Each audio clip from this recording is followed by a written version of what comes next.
the tool that I'm using.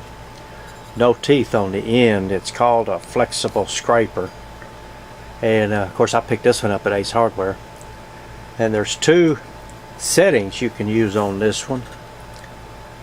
There's one setting for the blade moves a little bit both ways, and then of course the one I've got it set on means it takes a wider swing, which I haven't found any better use for one or the other. But anyway, when I'm doing glazing,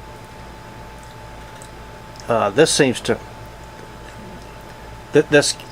how am I saying, this one here keeps me farther away from the edge of the window, the wood window.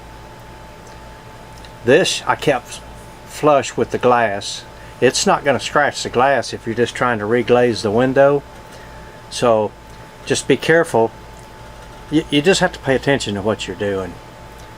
As you can see, it's very thin. No teeth on this side or the back side, but it's just one of these oscillating tools, you know, the one where the blade swings from side to side.